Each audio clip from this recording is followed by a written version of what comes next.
सर्वादौ कर्तव्य ए पुराण रहस्य माध्यम श्रवण करुथिबा समस्त श्रोताबंधु को मोर भक्तिपूत प्रणाम। आसंतु आज पुराण रहस्य माध्यम सुंदर कथावस्तुटे मु उपस्थापन करी ताहा हेउची विचित्र रामायण कथा। विचित्र रामायण निर्यास जेते बेला आज्ञा सीता चोरी हो जाइछन, दशशिर रावण माँ जानकी को हरई नहीं हरण करी लंका कटक को नहीं जाइछन। पुष्पक जान रे जेते बेले लंका कटक को नहीं जाइछंती, त्राई लक्ष्मण शब्द को शुणी जेते बेले अंतर होई चली जाइथिले वीर लक्ष्मण जति वेश को धारण करी माँ जानकी को हरण करी नहीं जाइछंती। इति अवसर राम ठाकुर एवं प्रभु लक्ष्मणंकर जेते बेले साक्षात होई जाइछि, अरे कौन कल लक्ष्मण तुम्हें कहीं चली आसिल, सबु घटना को प्रकाश करिछंती प्रभु राम ठाकुर निकटरे। मारीच निकटर श्रवण करथिले निश्चित भाव विपद आसीब जानकी प्रति, तेणु तरतर हुई राम लक्ष्मण जेते बेले पहुंचिले पत्र कुड़िया निकटरे। कुड़िया शून्य, सबु अमंगल कथा घटी जाइछि, जानकी चोरी हो जाइछंती। व्याकुल प्राण होई आज्ञा खोजी बुलुछंती जानकी को राम लक्ष्मण खोजी बुलुछंती अरण्य मध्यरे। 14 दिन आज्ञा सीता चोरी हेले। आज ये पुराण रहस्य माध्यम सुंदर कथाटे आपण मान आगे मुझे उपस्थापन करुछि। स्वयं मायाधारी ठाकुर परम ब्रह्म, ताहांकर नाम होछि मायाधर। से प्रभु किमिति आज माया देखी भूली गले आपण माने देखिए विचार करी। तेणु खोजी बोलुछंती कौठी राम ठाकुर कांदुछंती, लक्ष्मण कांदुछंती, खोजी बोलुछंती जानकी। इति अवसर रात्रि आगत, प्राय संध्या समय आगत। संध्या गला परे रात्रिर प्रथम प्रहर ठीक यही समय रे सागर तटरे छिड़ा हुई राम ठाकुर आखिर थार थार लोतक गड़ुछि। अरे मु केड़े हतभागा, ये सूर्य वंशर दायद होई आज मो पत्नी को मध्य मु सुरक्षा देई पारिले ना। पर ये सूर्य वंशरे जन्म ग्रहण करी मोर पूर्वज माने केते कीर्ति स्थापन करी जाइतिले। सगर सागरा कीर्ति, गंगा कीर्ति, भगीरथ। मम कर्म विपाके न, मोर कर्म विपाक मुहरी सूर्य वंशरे पूर्वज माने केते कीर्ति स्तंभ स्थापन करिचंती, केते कीर्ति रखी जाइथिले। हेले मु आज मोर पत्नी को मध्य सुरक्षा देई पारिली ना। आखिर थार थार लोतक पहुँचे। राम ठाकुर भाव विहोलित होई जानकी जानकी बोले डाकुचंती। आखिर थार थार लोतक बही जाउछि। ठीक एई समय रे देवदेव महादेव जगज्जननी आद्या शक्ति माँ पार्वती वृषभ पृष्ठरे आरोहण करी कैलाश आड़क जाउता। हठात निशार्थ समय रे पार्वती कर्णरे बाजिला। सीते सीते डाकी विलाप करुचंती, सीता को स्मरण करी कांदुछंती आज राज बलोचन राम ठाकुर सागर बेला सागर तट देश। ये बेले जगज्जननी आद्या शक्ति पार्वती डाकिले, हे देवदेव, हे प्रभु। ठाकुर आया देवदेव महादेव को पार्वती कहले, हे प्रभु, ये सागर तटरे जड़े कि आज क्रंदन करुछि, सीता सीता बोली डाकुछि, सीते बोली डाकुछि, सती सती बोली डाकुछि। एतिके कथा को जिते बेले देवदेव महादेव शुणिले, ये तो सर्वज्ञता। कहले, शुण शुण पार्वती, आउ केही नुह, ये होचंती स्वयं राज बलोचन राम ठाकुर परम ब्रह्म। राम एव परम ब्रह्म, राम एव परम तप, राम एव परम गुरु, श्री राम ब्रह्म तारकम।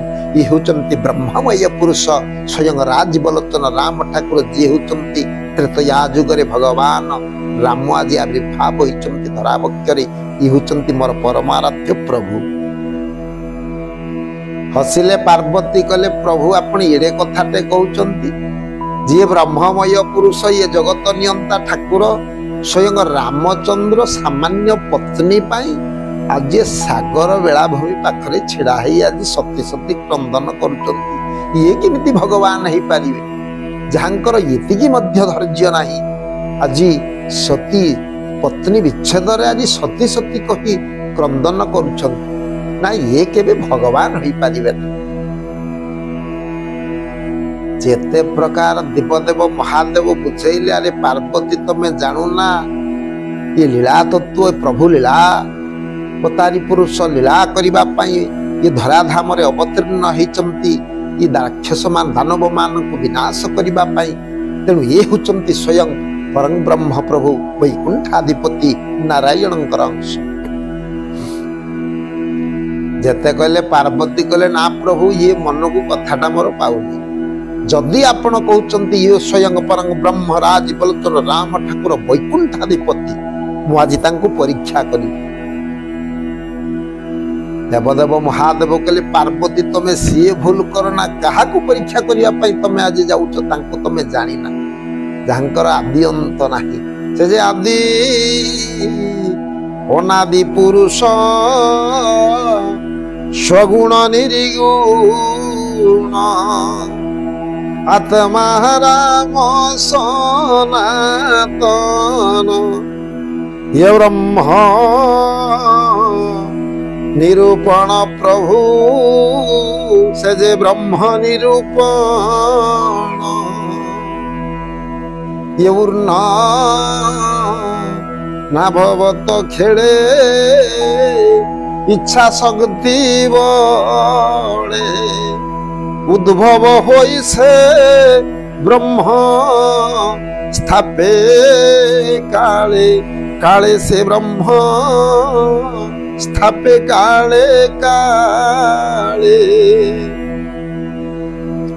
कले से प्राध्योन आदि पुरुष स्वयं परम ब्रह्म तुम क्या परीक्षा करने जीवा चाहूच पार्वती बारण मानिले ना पार्वती कले मुझे निश्चित भाव में परीक्षा करी प्रकृत से परीक्षा उत्तीर्ण होती कि नहीं से परम ब्रह्म राम ना सामान्य मानव भाव में आसी धरावक्ष को मु परीक्षा करी जेते बारण कले शिव ठाकुर बारण को मानिले ना आसिले मानवई पार्वती कौ रूप जोग माया को स्मरण कली आज्ञा माया रूपटा को धरिले से होचंती जनक दुहिता सीता रूप को धरिले सीता रूप को धारण करी प्रभुंकर अनति दूर रे अरण्य मध्य क्रंदन करुचंती आखिरु धार धार लोतक बहुची कांदुछंती आज्ञा जानकी वेश को धारण करी ये कांदिबा शब्दटा बाजिला राम ठाकुर कर्णरे लक्ष्मण कर्णरे बोले अग्रज तेरे नारी आर्त कंठस्वर शुभुची चालना चालना देखा प्रकृत में कौ नारी हुए तो विपदग्रस्त होते जाई जतले पहुंची गले आज्ञा राम लक्ष्मण अनति दूर रे कांदुछंती आखिरु धार धार लोतक गड़ई जनक दुहिता निजर प्राणप्रिया सीता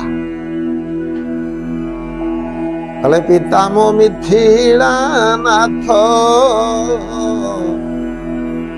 राजर्षि जनक राजर्षि जनक मो ससुर दशरथ अयोध्या नायक से जी अयोध्या नायक सीता रूप को धारण करी कांदुछंती मु आज अनाथिनी हेली रावण मते आज हरण करी नहीं जाउथला जिते बेले मु दशरथर कुलबधू एवं जनक दुहिता सीता प्रभु राम ठाकुरंकर पत्नी बोली से जानिले मते ये रात्रि समय आसी अरण्य रे से छाड़ी किरी गले राम लक्ष्मण छिड़ा होइचंती राम ठाकुरंक कर्णरे जिते कथाटे बाजिला बोले कौन कहते प्रकृत में दशशिर रावण चोरई नहीं पुणी तुमको आनी ये अरण्य छाड़ी गल हाँ मत परा अरण्य छाड़ी देकी गले कांदुछंती आखिरु लुह गड़ौछंती यही समय रे राम ठाकुर दर्शन कले कले अरे राम ठाकुर एतिकी बेले जानीगले ये तो अंतर्यामी प्रभु परीक्षा दवाई प्रस्तुत हेले। एतिके बेले सीता रूप को धारण करी मां पार्वती छिड़ा ही राम ठाकुर जिते बेले दर्शन कले बोले ये 10 शिर रावण मते हरण करे नहीं जाइथिला।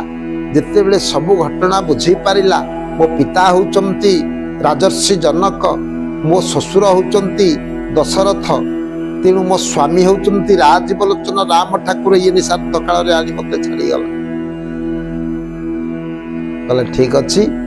एतिकी बेले राम ठाकुर द्वंद्व पड़ी गले। प्रकृत रे सीता को कौन रावण प्रकृत रे छाड़ी गला। एतिकी बेले ये जा माया देवे ओगोचर काहू बुझिबे नरछार प्रभु होचंती मायाधर।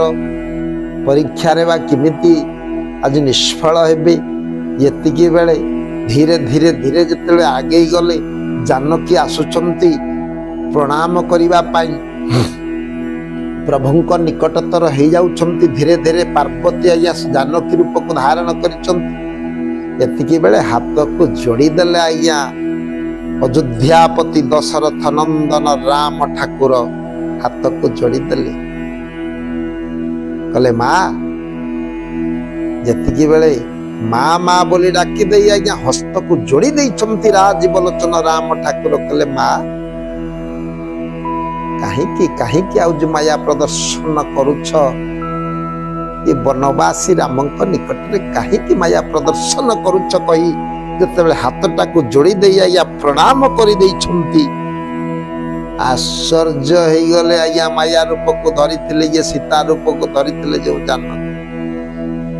तेबे राजीवलोचन राम ठाकुर देखी गले जो दिन आज्ञा जानकी को से बह कर आनी कौ दिन आज्ञा मुख को जानकी अनाती ना प्रथम प्रभुंकर पाद को अनाती। ये जोगमाया अद्या शक्ति पार्वती जिते बड़े आसी पहुंची गले सी सीता रूप को धरी सत्य हेले प्रभु को मुख को अनई देले। एतिकी बेले जानिले ये मो सीते नुहंती, ये प्रकृत रे मोर पत्नी सीता नुहंती। एतिकी बेले कहले माँ बोले डाकी जिते पदकंज को अनई देले राजीवलोचन राम ठाकुर निजर स्वरूपटा को प्रदर्शन करई देले। आज्ञा जगत जननी अद्या शक्ति पार्वती शरण पशिचंती मां पदरे आशीर्वाद से दिन प्रदान कले।